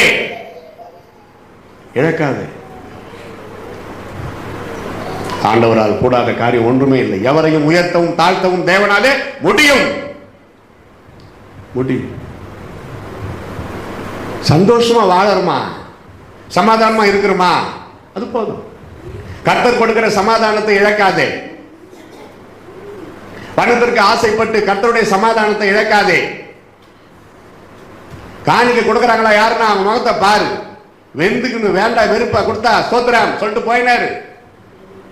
அப்புறம் பாருங்க போன் பண்ணுவாங்க, இல்ல இல்ல எங்க முகத்தை பார்த்தேன், ஒரு தெம்பு இல்ல, கர்த்தர் ஏவனார், வேண்டாம் வாங்காத, தைரியமா சொல்லலாம். மகிழ்ச்சியா கொடுக்கணும். ஒரே ஒரு 10 ரூபாய் கொடுத்தா கூட அவங்க முகத்தை நான் பார்ப்பேன். அதுல என்ன ஒரு சந்தோஷம். ஒரு ஏழையின் சிரிப்பில் இறைவனை காண்கிறோம். ஒரு ஏழைப்பட்ட ஒரு சகோதரனோ சகோதரியோ ஐயா காணிக்க ஒரு 10 ரூபாய் 20 ரூபாய் வாங்கி பிளஸ் பண்ணி ஜெபம் பண்ணிட்டு வருவோம். அவங்களுக்கும் அது ஒரு பெரிய சந்தோஷம், நமக்கு அது ஒரு ஆசீர்வாதம். அது மாதிரி 10 பேர் கொடுத்தா 10 ரூபாய் 100ஆவது யாரோ ஒரு எளிய ஊழியக்காரர் கொடுக்கலாம் இல்லையா? அதுதான், அதுக்கு தான் நம்ம வாங்குறோம். சுயநலவாதிகளாக. நெக்ஸ்ட் 1 கொரிந்தியர் 5:6. மனித மேன்மைக்கு இடம் கொடுத்தா என்ன ஆகுதான், நம்முடைய வாழ்க்கை பாழா போயிடும். படிக்கிறீங்களா யாருன்னா பாருங்க. 1 கொரிந்தியர் 5:6.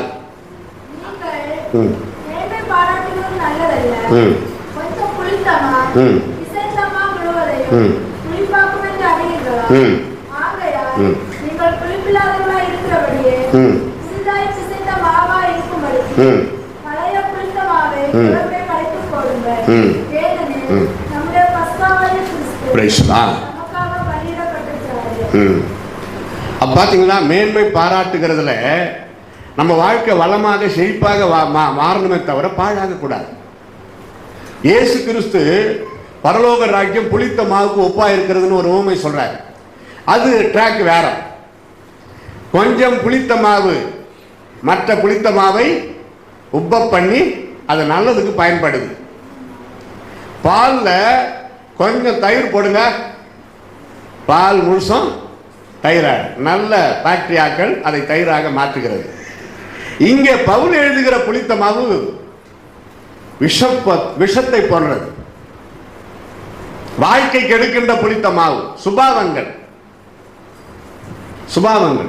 அதைத்தாங்க குறிக்குது. நம்முடைய வாழ்க்கை பாழா போகாதபடி புளித்த மாவை குறித்து எச்சரிக்கையாயிருங்கள்.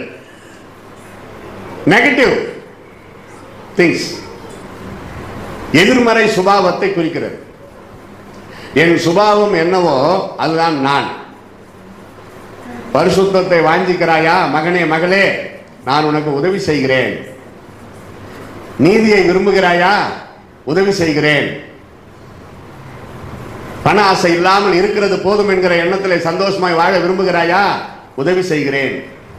கிடைக்கின்ற அத்தனை நன்மைகள், ஆசீர்வாதம், தசம்பாகம், காணிக்க நான் என் சபைக்கு கொடுக்கிறேன் என்று அர்ப்பணிக்கிறாயா, நான் உனக்கு உதவி செய்கிறேன்.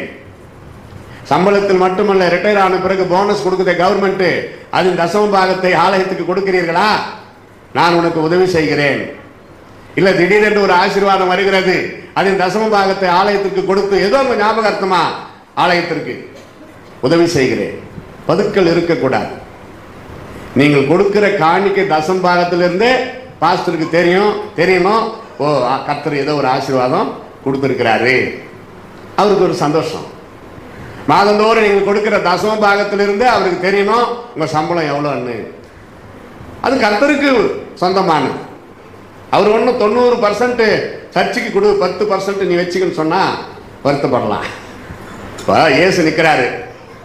ஒரு யோசனை பண்ணுங்களா, உங்க வீட்டில் எங்க ரூம்ல நின்றுக்கிறீங்க, ஒரு ஆலோசனைக்காக சொல்றேன். இயேசு பக்கத்தில் வந்து நிற்கிறாரு, என்ன சந்தோஷம், மகளே அல்லது மகனே கொடு. எவ்வளோ இருக்குது முட்டை? 20,000.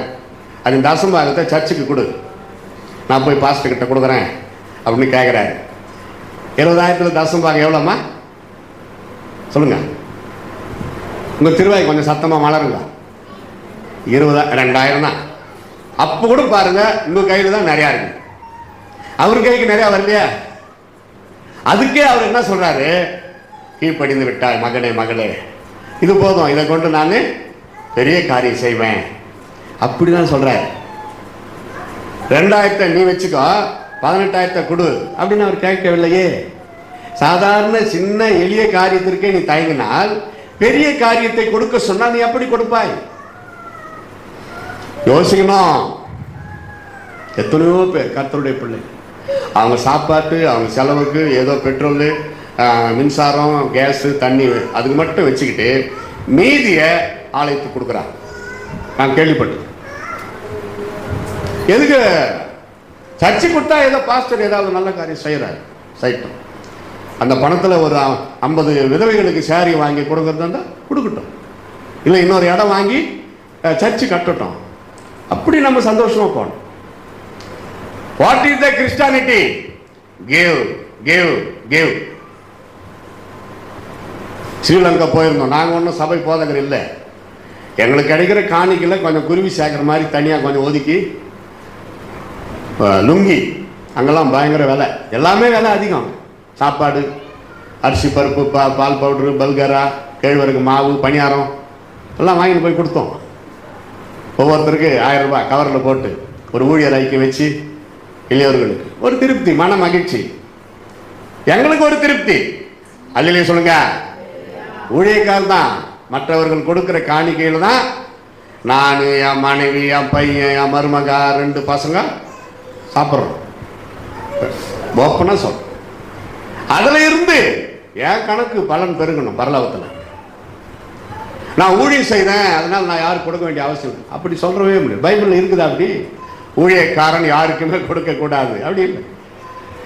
இருந்தா கொடு, இல்லைன்னா வாங்கிக்கோ, இல்லைன்னா கேட்டு வாங்க யார்கிட்டனா. இருந்தா கொடு, கொடு, அப்பொழுது உங்களுக்கு கொடுக்கப்படும். இந்த பக்கம் இப்படி கொடுத்தாதான் இந்த பக்கம் வரும். இந்த வார்த்தை எல்லாருக்கும், நாட் ஃபார் ஒன்லி பிலீவர்ஸ்.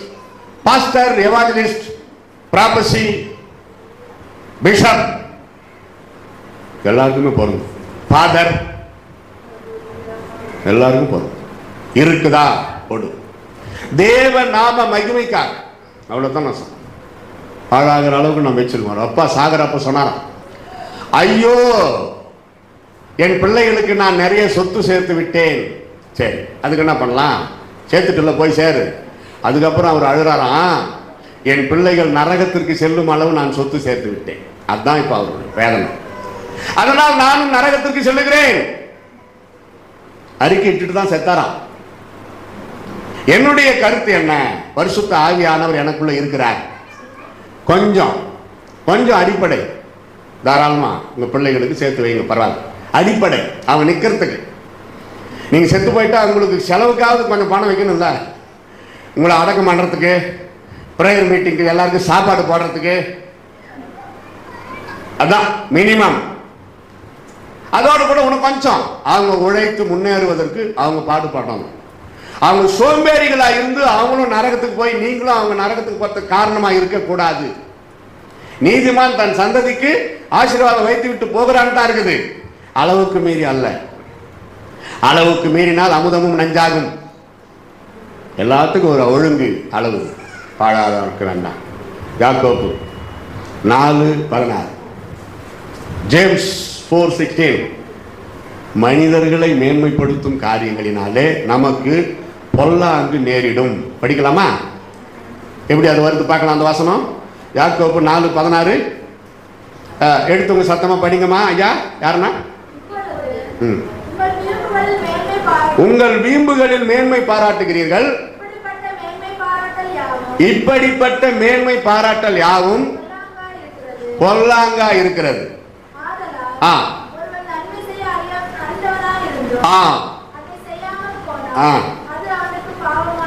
எவ்வளவு சக்தி அதுல வருது பாருங்க. வீட்டுல போய் தியானம் பண்ணுங்க. அத 1 மணி நேரம் தியானிக்கணும். யாக்கோபு 4:16. வேணா அதை குறித்து வச்சுக்கணும். என்னமோ சொல்கிறாரு பிரதரு, போய் அதை தியானம் பண்ணுங்கன்னு சொல்லி ஹோம்ஒர்க் மாதிரி நைட்டுக்குள்ளே, சாயந்தரத்துக்குள்ளே நைட்டில் தியானம் பண்ண சொன்னாருன்னு இங்கே வராமல் அங்கே நின்றக்கூடாது. வீட்டில் மீட்டிங்க்கு வராமல் பவுல் பொறுத்து தான் சொன்னார் நைட்டில் தியானம் பண்ண சொல்லி. பரவாயில்ல, நைட்டில் தானே, சாயந்தரம் கூட்டத்துக்கு பாருங்கள். அதை பாருங்கள் எவ்வளோ அர்த்தம். வீம்புகளில் மேன்மை பாராட்டாதே, அது பொல்லாங்கை உண்டாக்கிடும். பொல்லாங்கு நேரிடும். Happen everything's. மேன்மை பாராட்டல் எங்கே? நீ சேர்த்து வைத்த டேங்கர் பணம் எல்லாம் எங்கே? நான் உங்களை திட்டல, யாரையோ ஒருத்தரை சொல்றேன், கொடுங்க. காப்பாத்துச்சா? பிளைட்ல போனாங்களே 241 பேர், அவங்க கொண்டு போன டாலர், பணம், நகை அவர்களை காப்பாற்றியதா? அங்கே ஆபத்து வரப்போகிறது கேள்விப்பட்ட உடனே, ஐயோ என் நகை நெட்டு பணத்தை பத்திரமா வைக்கணும், பாஸ்போர்ட்டை பத்திரமா வைக்கணும், என்ன வரும்? அந்த எண்ணம் வருமா? உயிரை காப்பாற்றிக் கொள்வது எப்படி? இப்போ ஃப்ளைட்ல போன 241 பேர் எரிஞ்சு செத்துட்டாங்கன்னு சொல்றாரு ஒருத்தர்னு வச்சுக்கோங்க. ஐயோயோ அப்படியா? கேள்விப்படாதவங்க இல்ல, ஐயோ என்ன வேதனை அப்படி தானே சொல்லுவாங்க. ஐயோயோ அப்படியா? அப்போ அந்த பாஸ்போர்ட் எல்லாம் கூட எரிஞ்சிச்சான்னா அப்போ மூளை வளர்ச்சி இல்லாதவன் தான் அர்த்தம். பாஸ்போர்ட் ஏரியா இருக்கும், அவனே போயிட்டான். பாஸ்போர்ட் இருந்தா என்ன பண்ண முடியும்? யோசிக்கணும். அது போலதான் ஒரு மனிதன் நரகத்திற்கு போய்விட்ட பிறகு அழுது பிரயோஜனம் என்ன? பொல்லாங்கு நேரிடாதபடி காத்துக்கொள் மகனே மகளே. சிஎல்சி சர்ச் பேரு, சர்ச் ஆஃப் லிவிங் கிரைஸ்ட். ஒரே ஒரு விசுவாசி பாதாளத்துக்கு ஒரு நரகத்துக்கு போதும். Pastor is not a reason. I am not a reason. Pastor அதற்கு பொறுப்பல்ல, நானும் பொறுப்பல்ல. அது அவங்கவுங்க பொறுப்பு. நீங்கள் பரலோகம் போகிறதா நரகம் போகிறதா அவங்கவுங்க பொறுப்பு. உங்கள் கையில் தான் இருக்குது. உன் வாழ்க்கை உன் கையில். அந்தரங்க காரியத்துக்கு பாஸ்டர் வந்து தடுக்க முடியாது. தெரியுமா? கூடவே இருக்க முடியுமா? எத்தனை பேர் கூட அவதாரம் எடுக்க முடியுமா? எல்லாரும் வீட்டுக்குள்ள ஒரு பாஸ்டர் அப்படியெல்லாம் கேட்டார். அவர் போதிப்பார், பார்த்தா எச்சரிப்பார், சிக்ஷிப்பார். இந்த மாதிரி வேண்டாமா, கேள்விப்பட்டேன், கர்த்தருடைய காரியத்துக்கு அருவருப்பானது இது கர்த்தருக்கு பார்வையில்.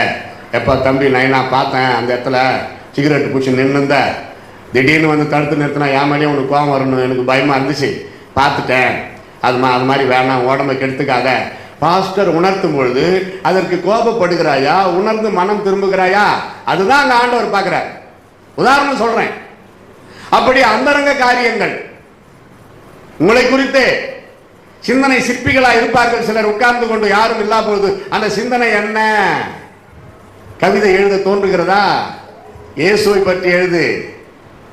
பாட்டு எழுத தோன்றுகிறதா? ஆண்டவரை புகழ்ந்து பாடிக்கொண்டே எழுது.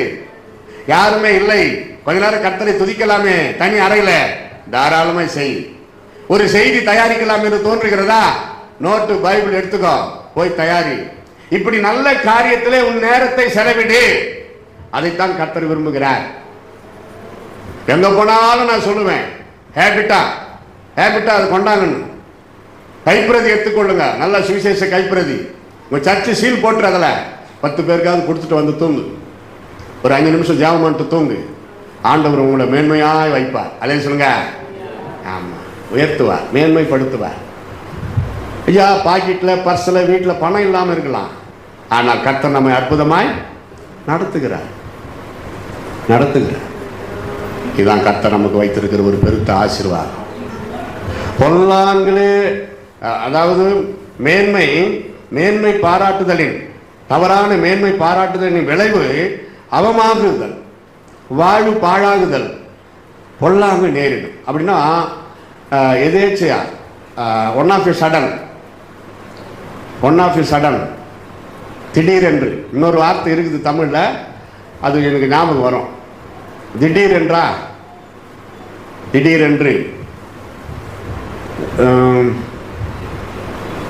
திடீரென்று தற்செயலாகவா? சரி, வேற ஒரு வார்த்தை இருக்குது உள்ளத்துல.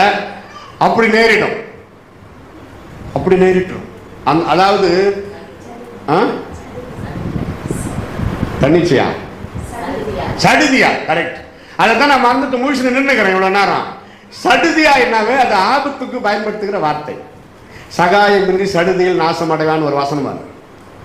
தன் பாவங்களில் துணிந்து நடக்கின்றவனுடைய உச்சந்தலையை தேவன் உடைப்பார் ஒரு வசனம். அடிக்கடி கடிந்து கொள்ளப்பட்டும் தன் பிடரியை கடினப்படுத்துகிறவன் சகாயமின்றி சடுதியில் நாசமடையான். இப்போ ஒரு நன்மை வருதுன்னா சடுதியில் அந்த நன்மை வந்தது சொல்ல மாட்டாங்க. திடீரென்று எதிர்பாராத விதமாக அந்த நன்மை வந்தது அப்படி சொல்லுவாங்க. நல்ல காரியத்துக்கு. தப்பான காரியத்திற்கு சடுதியாய். சடுதியாய்னா அது ஒரு ஆபத்து. கர்த்தருடைய பிள்ளைகளே, கர்த்தரை ஸ்தோத்தரிக்கிற தேவ பிள்ளைகளே, இன்னும் உய்த்து ஆராய்ந்து சோதித்து பாருங்கள், யோசித்து பாருங்கள். காலை முதல் இரவு தூங்குற வரைக்கும் ஒரு தெய்வீக மனமகிழ்ச்சி, அதைத்தான் கர்த்தர் எதிர்பார்க்கிறார்.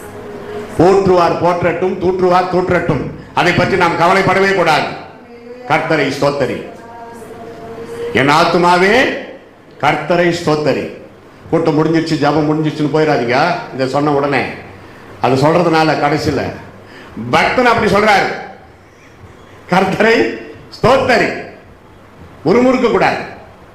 முறுமுறுப்பு, கர்த்தரை நான் முறுமுறுக்கிறது இல்லைன்றவங்க சில கேள்வி கேட்டா யோசிக்க வேண்டியதா. உங்க கணவர் மேல எத்தனை முறை மறைச்சிருங்க? சும்மாவே காரணம் இல்லாத கணவரை கோபப்பட்டு இருக்கிறீங்களா? அதுதான் முறுமுறுப்பு. அதுக்கு பதிலாக நேரடியாக வந்து முன்னாடியே உக்காந்து அல்லது நின்று அத்தா அத்தா இந்த மாதிரி எல்லாம் இருக்குது, இப்படி வேணா அப்படிலாம் சொல்லணும். முறுமுறுப்பு ஒரு பயங்கரமான சுபாவம். எகிப்திலே இருந்து தேவனாகி கர்த்தர் தம்முடைய பிள்ளைகளை கானானுக்கு கொண்டு வரும்பொழுது அவங்க என்ன பாவம் பண்ணாங்க? விபச்சாரம் பண்ணாங்களா? பேசித்தனம் பண்ணாங்களா? திருடினாங்களா? அங்கே என்ன இருக்குது திருடுறதுக்கு? அவங்களே பாவம் வெயிலையும் நிழலையும் இருட்டிலையும் வந்து இருக்கிறாங்க. அவங்க பண்ண ஒரே ஒரு பாவம் தான் இந்த நாக்கு. முறுமுறுத்தார்கள். ஆண்டவர் தான் ரட்சித்து கொண்டு வருகிறார். யார் யாரெல்லாம் முறுமுறுத்தார்களோ ஓய்ந்து போட்டோம் பரவாயில்ல காப்பாற்றலாம்னு இல்லையே, வழியிலேயே அழித்தார். யார் யாரெல்லாம் முறுமுறுத்தார்களோ வழியிலேயே அழித்தார். இப்படியே விட்டா நீ அங்க போய் கூட முறுமுறுத்து கொண்டுதான் இருப்பாய், இங்கே போ. அப்போ அது எவ்வளவு பெரிய பாவம் பாரு. உங்க சவுண்டு கேட்கணும். அம்மா ஐயா, நீங்க பேசுற வார்த்தை அது கோபமா இருந்தா கூட பரவாயில்ல, உங்க சவுண்டு கேட்கணும். உங்களுக்குள்ளவே நீங்க பேசிக்கிறீங்கன்னா அதான் முறுமுறுப்பு. சவுண்டு எப்படியாவது புருஷன் காதுல விழணும் அல்லது மனைவி காதுல விழணும், ஆனா புரியக்கூடாது.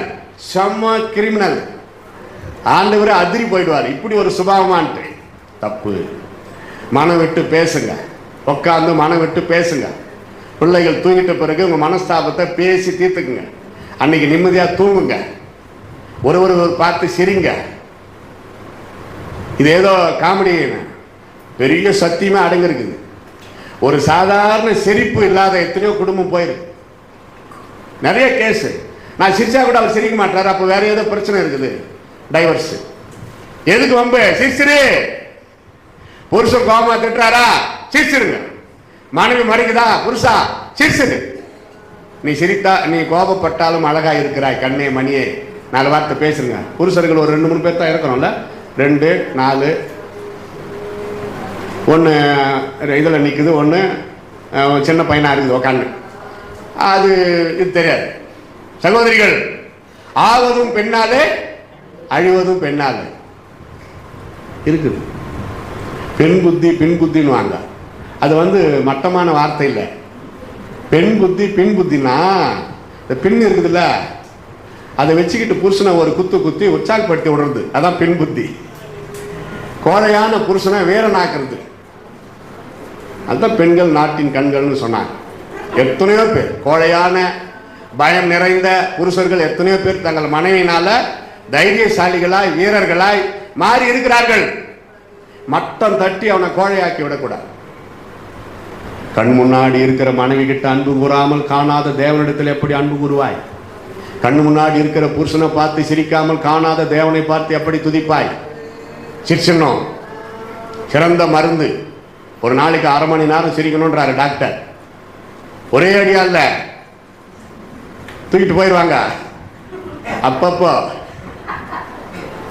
சொல்லிட்டு போய் 1/2 மணி நேரம் உக்காந்து சிரிச்சுன்னு இருக்கு பாருங்க, வம்பா போடுவோம். அப்பப்போ காலையிலேருந்து நைட்டு வரைக்கும் மொத்தம் கணக்கு போட்டால் அரை மணி நேரம் இருக்கணும். பாக்கி இருக்குதா கொஞ்சம் 10 நிமிஷம் பசங்க தூங்கிட்டோம், கணவன் மனைவி ஒருத்தரை பார்த்து ஒருத்தர் சரி உற்சாகப்படுத்துங்க, ஒருத்தரை உற்சாகப்படுத்தி பேசுங்க. பிரைஸ் தி லார்ட், ஹல்லேலூயா. அதனால பக்தி பரிசுத்தம் குறைஞ்சிரும் அப்படி இல்லை அர்த்தம். இயேசு சிரிச்சாரா? சிரிச்சார். இயேசு நகைச்சுவையா பேசினார். பைபிள்ல ஆதாரம் நிறைய இருக்குது. தான் சிலுவையில் அறையப்பட்டு மரிக்க போகிறோம்னு தெரிஞ்சும் இயேசு சந்தோஷமா வாழ்ந்து காட்டினார். சந்தோஷப்பட்டு களி கூறுங்கள் என்று போதித்தார். இயேசு கிறிஸ்து அவர் சிலுவை தூக்கின்னு போறப்ப கூட அவர் துக்கம், நம்ம சாக போறோம்னு தெரியாம அடிக்கப்படும்படி கொண்டு போகப்படுகிற ஆட்டை போல ஒன்றுமே நேரிடாதது போல போனார். அப்படிப்பட்ட ஒரு சுபாவம்.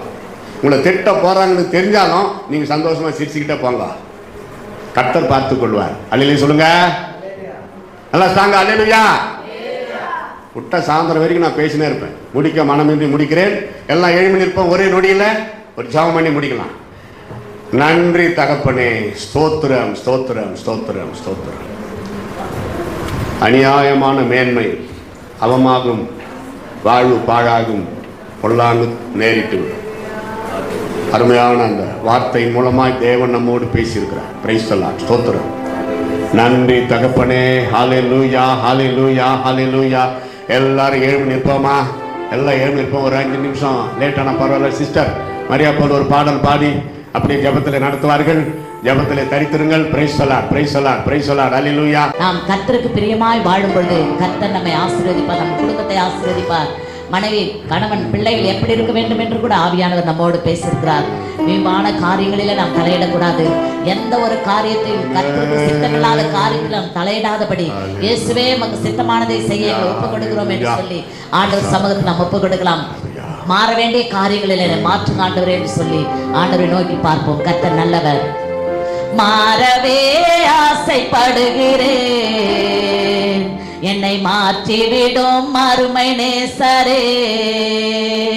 நான் மாறவே ஆசைப்படுகிறேன், என்னை மாற்றிவிடும் அருமை நேசரே. என் சிந்தை மாறணும், என் செயல்கள் மாறணும், என் பேச்சு மாறணும், என் பெருமை மாறணும். என் சிந்தை மாறணும், என் செயல்கள் மாறணும், என் பேச்சு மாறணும், என் பெருமை மாறணும். நான் மாறவே ஆசைப்படுகிறேன், என்னை மாற்றிவிடும் அருமை நேசரே. நான் மாறவே ஆசைப்படுகிறேன், என்னை மாற்றிவிடும் அருமை நேசரே. என் நடை மாறணும், என் உடை மாறணும், என் உள்ளம் மாறணும், ஐயா உம்மை போலவே. என் நடை மாறணும்,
மை துதிக்கிறோம், மை சோதரிக்கிறோம், மை போற்றுகிறோம் அப்பா. நன்மையான இந்த மத்தியான வேலைக்காய் நன்றி செலுத்துகிறோம். கர்த்தர் நீர் எங்களோடு பேசின வார்த்தைகளுக்காய் நன்றி அப்பா. நாங்கள் கடைபிடிக்க வேண்டிய காரியங்களை நாங்கள் கடைபிடித்து ஆண்டவரே நமக்கு பிரியமாய் வாழ எங்களை ஒப்பு கொடுக்கிறோம் ஆண்டவரே. இயேசுவே விட வேண்டிய காரியங்களை நாங்கள் விட்டுவிட்டு ஆண்டவரே நமக்கு சித்தமானதை நாங்கள் நிறைவேற்ற எங்களுக்கு உதவி செய்யுங்கப்பா. வந்திருக்கிற தம்முடைய பிள்ளைகள் ஒவ்வொருவரையும் இயேசுவின் நாமத்தில் நாங்கள் மனதார வாழ்த்தி ஆசீர்வதிக்கிறப்பா.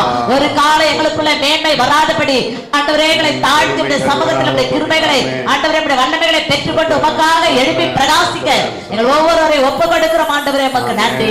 துன்பத்தோடு கஷ்டத்தோடு வியாதியோடு பிரச்சனையோடு கஷ்டத்தோடு வந்திருக்கிற உடைய பிள்ளைகளை இப்பொழுதே தொடுவீராக இயேசுவின் நாமத்தில். பொல்லாத சபிக்கப்பட்ட பலவீனங்களே இந்த ஒவ்வொருடைய ஆண்டவரே உடம்பை விட்டு வெளியே போகும்படியாய் நாங்கள் கடிந்து கொண்டு அப்புறப்படுத்துகிறோம். இயேசுவே உமக்கு நன்றி அப்பா. ஆண்டவரே தீராத பலவீனங்களில் இருக்கிற உடைய பிள்ளைகளை பலப்படுத்துங்க இயேசுவின் நாமத்தில். குழந்தை இல்லாத பிள்ளைகளுக்கு குழந்தை பாக்கியத்தை தருவீராக இயேசுவின் நாமத்தில். ஆண்டவரே கர்ப்பத்தை திறப்பீராக ஆண்டவரே. எல்லா தடைகளையும் இயேசுவின் நாமத்தில் நீக்கப்படுங்கப்பா. உமக்கு நன்றி ராஜா. நன்றி நன்றி நன்றி நன்றி நன்றி ஆண்டவரே.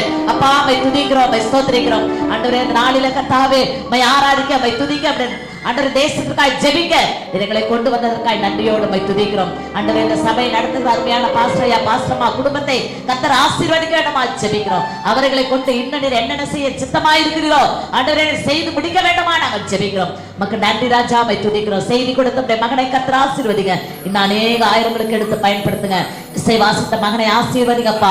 உடைய நாம மகிமைக்கண்டே அந்த மகனை பயன்படுத்துங்க ஆண்டவரே. நமக்கு நன்றி ராஜா மை துதிக்கிறோம். பாடின ஆண்டவரே ஆராதித்த எல்லா காரியங்களையும் கர்த்தர் நீர் பொறுப்பெடுத்துக் கொண்டதற்காக நன்றி. தொடர்ந்து பரிசுத்த ஆவியானவரே ஒவ்வொரு நாளும் எங்களோடு இடைப்படுவீராக, எங்களோடு பேசுவீராக. எங்களை ஆண்டவரே ஆண்டவரே வார்த்தையின்படி எங்களை நிலைநிறுத்த வேண்டுமா ஜெபிக்கிறோம். எங்களுக்கு ஆலோசனை சொல்லித்தாங்கப்பா. நாங்கள் நடக்க வேண்டிய வழி எங்களுக்கு ஒவ்வொரு நாளும் காட்டி ஆண்டவரே உடைய செம்மையான பாதையில எங்களை ஒவ்வொருவரையும் நடத்துங்க, ஆசீர்வதிங்க. எங்களை தாழ்த்துகிறோம், ஒப்பு கொடுக்கிறோம். வந்திருக்கிற ஒவ்வொருவரையும் இயேசுவின் நாமத்துல நாங்கள் மனதார வாழ்த்தி ஆசீர்வதிக்கிறோம். நீர் அப்படியே செய்வீராக. இயேசுவின் நாமத்தில் ஜெபிக்கிறோம் பிதாவே. ஆமென்.